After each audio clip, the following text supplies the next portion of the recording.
Now, we've all seen some seriously messed up stuff in court before. We've seen people using the lavatory, eating, smoking, drinking in various stages of undress. But this is the first time I've ever seen anybody getting jiggy with it. That's a very kind of dad way of putting it, but you know what I'm talking about.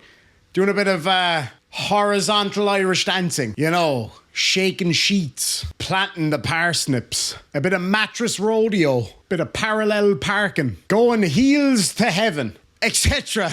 If you can think of any better ones, let me know down below. Anyway, so this lady was due to appear in court and we watched her all day. She had the whole side chat captivated.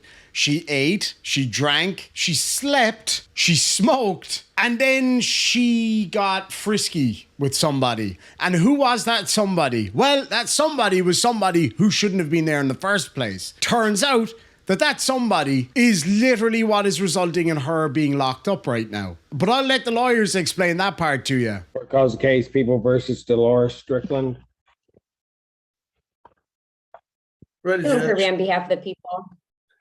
Court shows Feaster, Assistant Public Defender, on behalf of Miss Dolores Strickland. Miss Strickland, please state your name for the record. She had been here. He is here, but not in the camera. And Your Honor, can we briefly approach? Seriously. Yes. You knew it was going to happen. All right.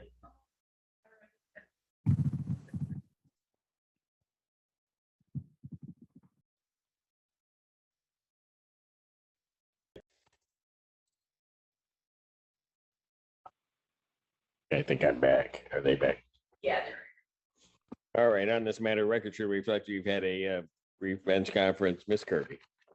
Your Honor, during the break while the court was taking an hour recess in between cases, it appears that the defendant and the victim were on screen, obviously violating the no contact order.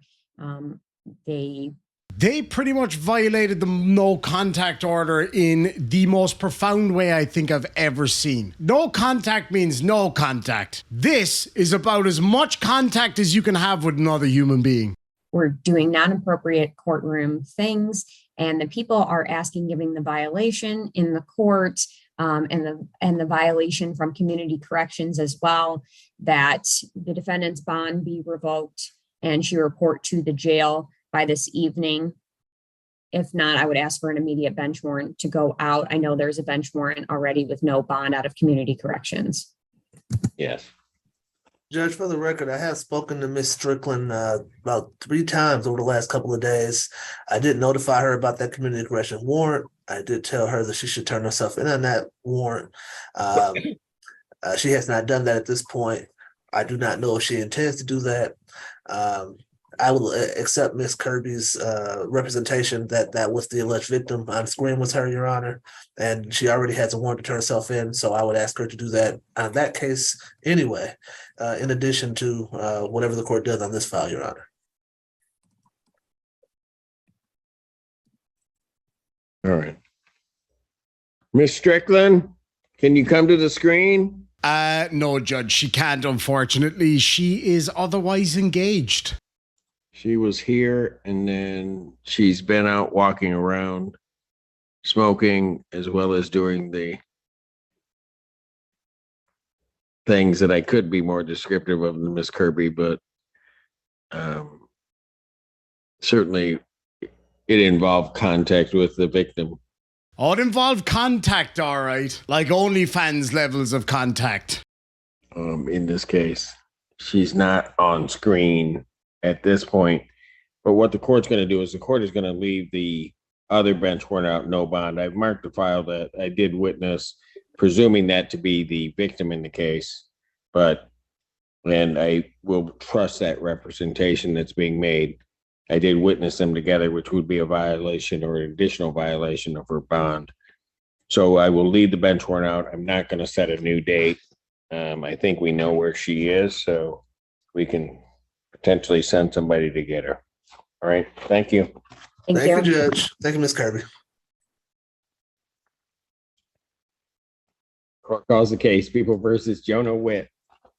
When I tried to call her.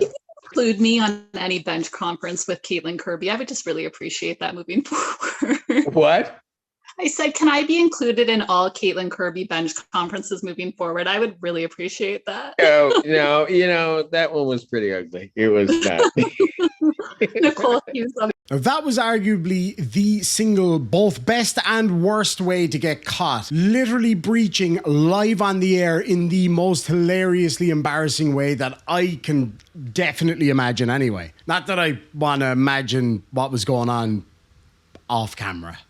I don't think anybody does, to be fair. Anyway, folks, I really hope you enjoyed the video. If you did, make sure and hit that like button, comment, subscribe, and all that good stuff. Have a look at this bonus clip that I got for you here. It's quite funny, and we'll catch you in the next one. Sláinte. And that indicates to the court that Mr. Wilson should have a trial on my docket. Yes, Judge. October, I forgot the date. I just had 9th. Thank you. Oh, yes. Okay. October 9th. A jury trial is scheduled for Mr. Wilson. How are we proceeding?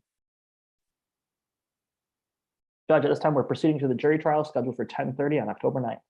Ms. Ritter, are the people ready to proceed? Yeah, so I'm looking at my notes and I see that the court set this final pretrial conference. I'll defer to the court if they require the complaining witness to be present. However, I don't have any notes as to when the last time the complaining witness was here. Well, let's do this. I'm going to continue the not guilty plea for Mr. Wilson. I'm going to set a final pretrial conference for October the 6th. That's the Friday before the trial. And the complaining witness either needs to appear or the people must confirm that they have been in touch with the witness and the witness is ready to proceed to the Monday, October the 9th trial, so that the court will know how to proceed with respect to the jurors who have been summoned. So the court will continue a not guilty plea. Final pretrial is continued to October 6th at 9:10. And if that appearance is of any burden to Mr. Wilson in terms of his job or anything, I don't know what his situation is, but Mr. Wilson's appearance.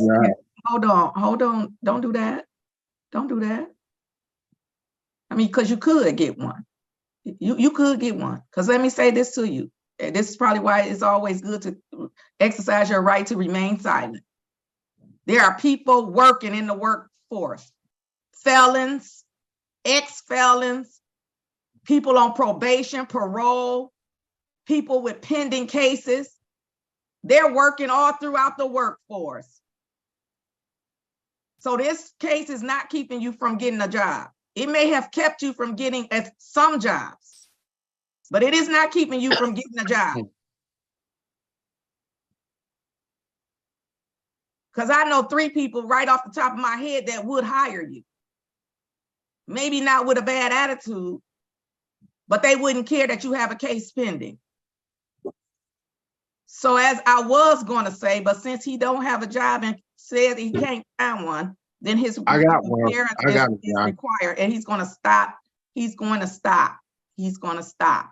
So his appearance is also required. He has to be here October 6th too, since he has nothing else to do. Anything further? No, thank you, Judge. No, Judge, I'm just confirming we all appear via Zoom. By Zoom, yes. Thank you, yes, Judge. by Zoom. All right, you're welcome, and we're all set. Have a great day and stay safe.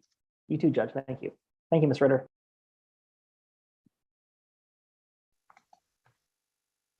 I don't want to make too much of a big deal out of this, there, Mr. Harvey, but, we're in court, even though you're at home, you're in court.